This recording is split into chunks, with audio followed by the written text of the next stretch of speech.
Bismillahirrahmanirrahim. Assalamualaikum warahmatullahi wabarakatuh. Saya Titi Kurniawati dengan NIM 193030337. Saya dari kelas ILHA 2 angkatan 2019. Baik, di sini saya akan mempresentasikan tentang kepemimpinan dan kewirausahaan, di mana keduanya ini saling berkesinambungan. Dalam hal ini, saya lebih spesifik menjelaskan tentang atau memberitahukan pengalaman saya dalam membuka usaha atau berbisnis. Baik, langsung saja di sini.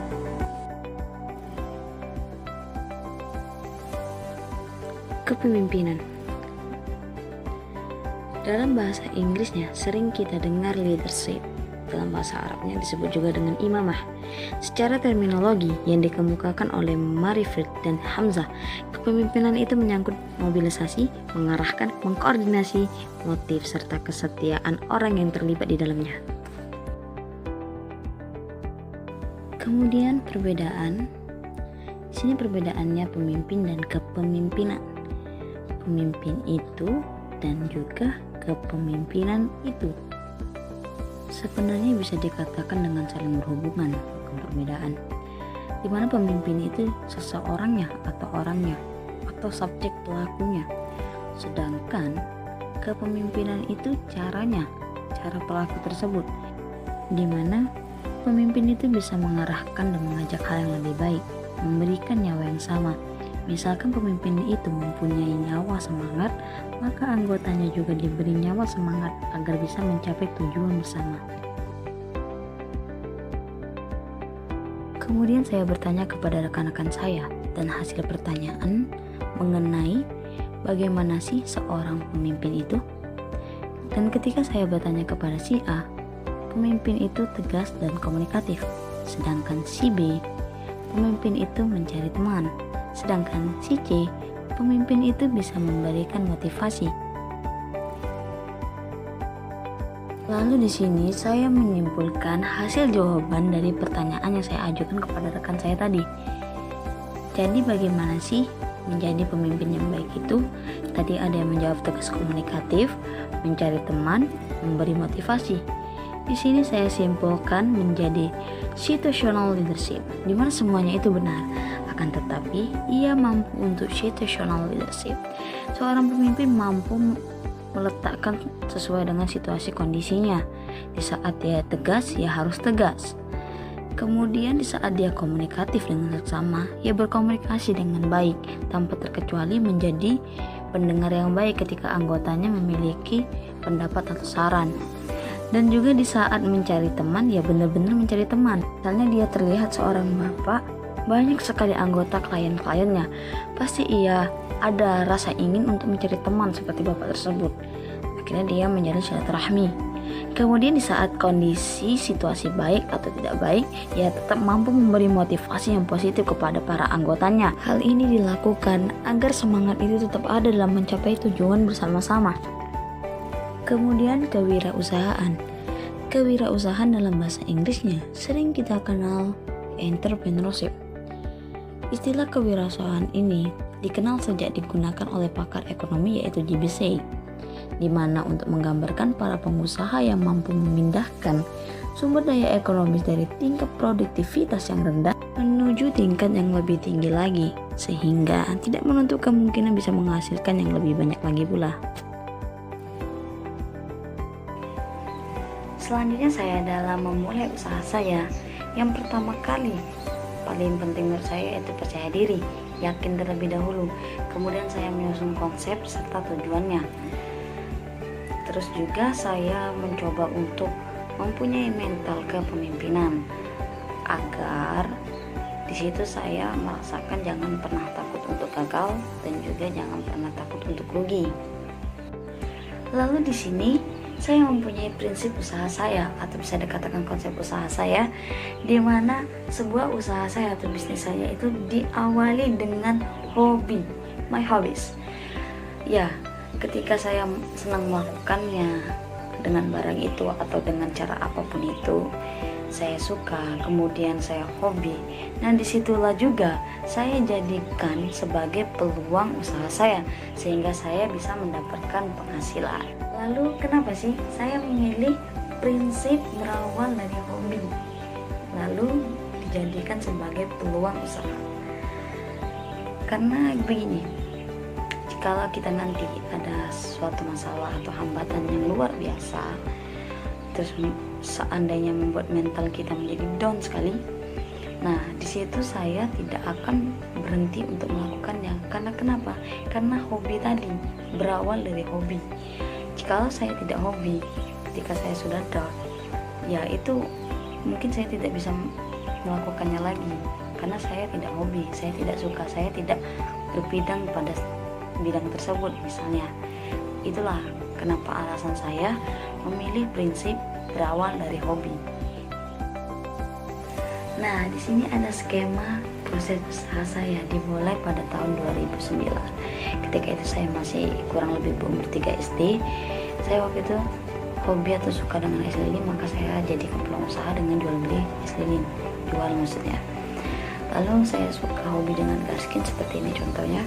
Tapi waktu itu gaskinnya bisa custom foto, bisa custom foto animasi dan sebagainya.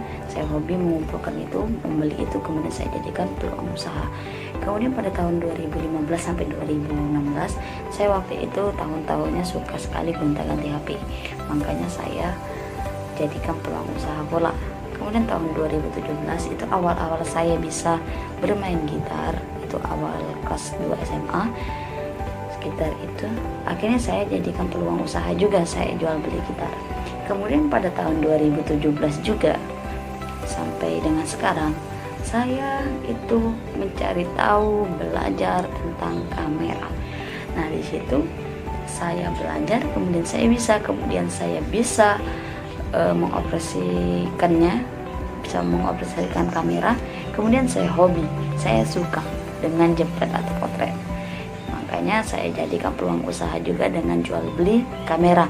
Dan sekarang alhamdulillah pada akhir tahun 2020 kemarin di bulan Desember, saya bisa mendirikan jasa foto, yaitu Talentscript. Kemudian cerita sedikit, dimana sih saya mendapatkan modal dalam jual beli HP yang modalnya cukup lumayan waktu itu. Ya, saya waktu itu hanya membantu orang jual beli HP, kemudian saya bantu dia menetapkan harga sekian, saya sudah dapat sekian, kemudian saya jual lebih. Yaitu sih singkat cerita, saya bisa mendapatkan modal untuk jual beli HP sendiri. Kemudian ini masih proses usaha saya, dimana saya berawal dari ingin punya kamera sih. Kemudian saya mencari tahu cara pengoperasionalnya.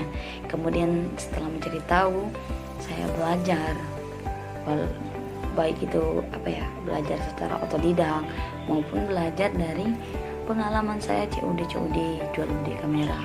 Kan waktu itu COD orangnya ada yang mengerti kamera, saya dapat ilmunya juga dari sana.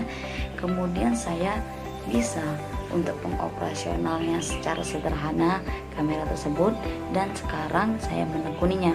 Saya masih belajar terus menerus agar bisa untuk mengembangkan rintisan saya jasa foto ini, yaitu Talentscript tadi. Kemudian di sini ada cerita usaha saya yang berawal dari hanya ingin iseng-iseng saja mempunyai kamera. Karena waktu itu teman-teman saya banyak mempunyai kamera, makanya saya ingin pula bermain dengan kamera. Kemudian saya mempelajari, setelah mempelajari saya bisa dan saya suka dengan pemotretan tersebut, dengan kamera tersebut, makanya saya jadikan hobi saya. Nah, dari hobi itu saya sudah disinggung tadi, saya jadikan sebagai peluang usaha saya sehingga saya mendapatkan penghasilan. Kemudian sekarang merintis Talentscript tadi. Awal mula saya mengumpulkan modal dalam pertama dalam jual beli kamera, kemudian merintis kamera juga.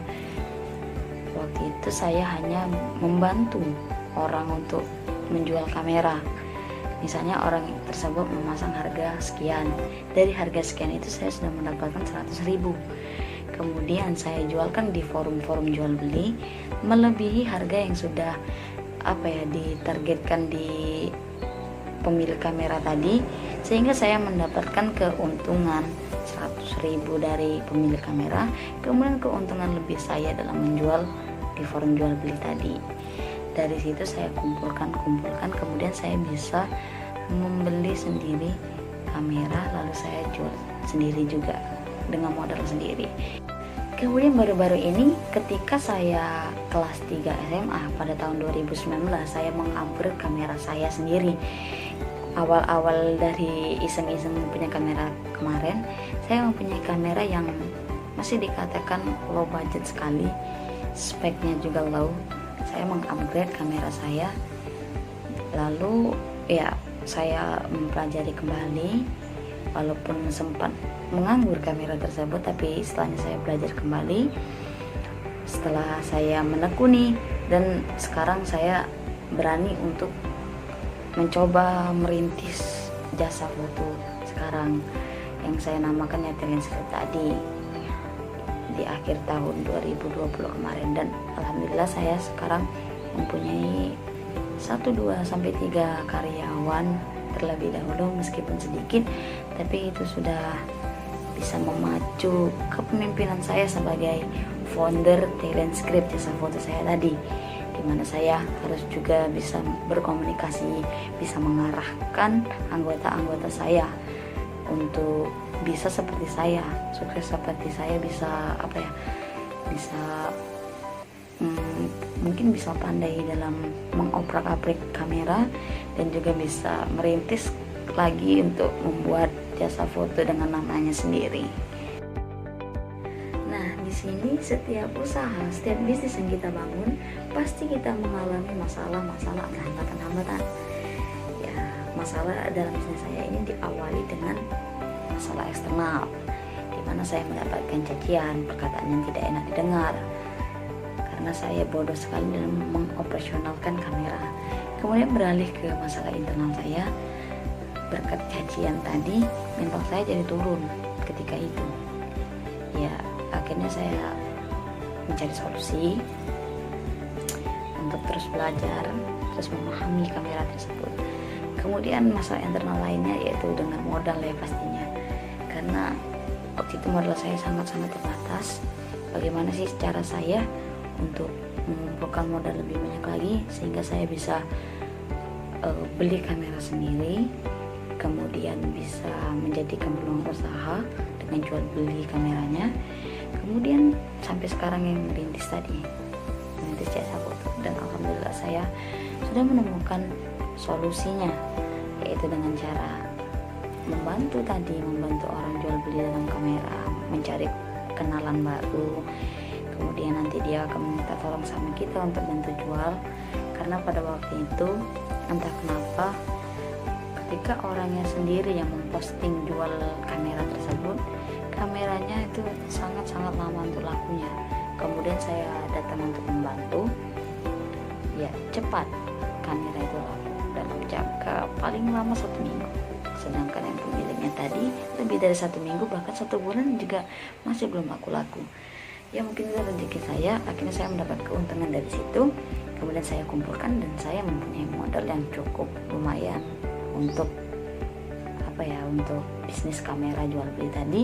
Kemudian sekarang juga saya sudah mempunyai modal untuk merintis dan melanjutkan usaha jasa foto saya Talent Script tadi. Kemudian ini masih cerita usaha saya, di mana saya itu dibalik mungkin keberhasilan, bisa dikatakan keberhasilan saya saat ini dalam merintis jasa foto tadi. Saya dulunya mempunyai pengalaman yang buruk, yaitu kegagalan yang berupa kerugian. Pada tahun 2017 awal-awal saya mungkin bisa kamera, saya hobi dengan kamera, itu saya mengalami kerugian 500 sampai 1 juta, 500.000 sampai 1 juta rupiah. Ya, itu mungkin didasarkan kecerobohan saya ya waktu itu ketika jual beli. Kemudian pada tahun 2018 sebenarnya saya sudah mengalami mental yang down waktu itu. Cuman ya saya katakan tadi, berhubung ini hobi, saya akan terus tetap melakukannya walaupun masalah itu di depan mata. Nah, di tahun 2018 ini ya saya sempat pesimis sih, karena kerugian saya sangat-sangat meningkat, 2 juta sampai dengan 7 juta rupiah pada tahun 2018 ini. Di sini saya benar-benar modal saya kehabisan dikarenakan kerugian. Saya ya bisa dikatakan merenung terlebih dahulu, berpikir di mana sih kesalahan saya sampai rugi sebanyak itu. Lalu setelah saya berpikir, ternyata itu masalahnya terletak pada diri saya sendiri, yaitu ceroboh tadi. Saya terlalu mudah percaya maksudnya dengan orang, sehingga saya mudah untuk ditipu. Saya mudah tertipu waktu itu, baik itu tertipunya ya kameranya rusak, cepat rusak maksudnya, akhirnya rugi. Kemudian tertipunya karena ya memang benar-benar ditipu waktu itu, sehingga saya berpikir untuk bagaimana sih saya bisa merubahnya. Dan alhamdulillah pada tahun 2019 saya sedikit demi sedikit menemukan solusi, dan saya pun bangkit kembali dan mulai berkembang kembali bisnis jual beli tadi. Dan pada tahun 2020 sampai dengan saat ini, bisnis saya baik itu jual beli maupun jasa foto, saya itu stabil, semuanya stabil dan juga meningkat dari kerugian yang kemarin saya kehilangan sebesar itu. Kemudian sekarang sudah kembali kerugian kemarin, bahkan saya mendapatkan lebihnya. Ya kuncinya cuma satu, jangan menyerah, jangan takut gagal, terus berusaha. Ya yang terakhir, kunci sukses. Ya kunci sukses, di situ ada saya kiaskan sebagai roda atau roda bulatan, dimana itu saya tulis masalah dan masalah. Ya setiap kehidupan, setiap kita menjalankan bisnis pasti ada masalah dan masalah. Lalu ya agar kita bisa berpikir sih, gunakan pembawaan kepemimpinan tadi, dimana kita bisa menyelesaikan masalah tersebut satu persatu. Di situ saya kiaskan masalahnya satu persatu akan terlepas jikalau kita tetap berusaha. Kalau kita mempunyai karyawan atau anggota, kita bisa berdiskusi. Jikalau tidak punya karyawan atau anggota, ya kita berdiskusi dengan diri sendiri saja, berpikir bagaimana sih untuk menyelesaikan suatu masalah tersebut. Itu kunci sukses menurut saya. Intinya terus berusaha. Kemudian di slide selanjutnya ini yang terakhir, ada kata-kata di bawah saya, itu termasuk kunci sukses saya, dimana dare to try, don't be afraid to fail, target the plan, that's the key to success. Dimana kita berani untuk mencoba, jangan pernah takut gagal, targetkan, rencanakan. Itulah kunci sukses menurut saya. Baik, itu saja pemaparan PPT saya pada video kali ini. Namun sebelum saya menutup, izinkan saya berkata-kata terlebih dahulu. Buat kalian yang di luar sana yang hobi dengan pemotretan, yang hobi sekali mengotak-atik kamera, silakan belajar, tekuni. Semoga kalian bisa mengikuti jejak pengalaman saya di PPT tadi, dengan cara menjadikan hobi kalian, kesukaan kalian menjadi penghasilan. Lalu kalian bisa jual beli atau tidak, penghasilan dalam jasa foto, membuka jasa foto sendiri, merintis sendiri. Nah, sebelum itu saya ingin berbagi pengalaman sedikit lagi di luar PPT tadi. Di sini saya mempunyai kamera utama saya dalam foto. Ini kamera saya utama saya dalam foto. Saya memakai lensa fix. Ini cocok sekali untuk foto wedding, tetapi cocoknya untuk foto wedding yang khusus berdua, pengantin saja maksudnya. Kalau untuk untuk foto keluarga itu memakai lensa wide. Nah, berhubung lensa wide saya sedang saya cuci karena itu sedikit berjamur lensanya, makanya saya cuci bersih, bukan cuci pakai sabun dan sebagainya, cuma memang dicuci pakai seperti cairan kacamata seperti itu, makanya tidak ada di sini, saya bawa ke tempat servis. Lalu kemudian selain kamera foto, saya mempunyai kamera untuk video. Ini kamera video. Saya biasanya pakai lensa kit ini bawaannya, atau juga bisa saya tukarkan dengan lensa fix, atau bisa saya pasangkan dengan lensa tele. Jikalau objeknya cukup jauh, saya menggunakan itu untuk kamera video. Nih, untuk kamera video biasanya saya gunakan untuk video sinema ya. Kemudian saya juga punya lagi kamera video satu lagi. Ini kamera video satu lagi ya, ini kamera ketiga maksudnya. Tapi kamera ketiga ini saya berubah-ubah, tidak tetap tergantung apa ya, sama seperti tergantung stok saya dalam jual beli tadi. Saya berubah-ubah pada kamera ketiga ini karena gunanya untuk cadangan kamera video tadi. Karena kamera DSLR jikalau dipakai video terlalu lama, sensornya dia takutnya sedikit bermasalah, makanya ini sebagai cadangan kamera ketiganya. Tapi terkadang saya tidak memerlukan juga ya, tergantung pada acara yang hendak kita syutingkan ya. Tapi yang intinya kamera foto saya tetap satu ini, dan saya belum untuk mengupgrade-nya lagi karena saya ingin mengupgrade-nya mungkin setelah saya memiliki waktu luang yang cukup banyak dari perkuliahan saya yang sekarang cukup padat. Jadi ya saya nanti saja untuk mengupgrade-nya. Saya sebentar pakai ini dulu. Baik, itu saja sih sebenarnya. Oh ya, satu lagi, kalian usaha jasa foto itu kalian tidak hanya perlu kamera saja, tapi kalian perlu ini namanya flash kamera yang dipasang di sini,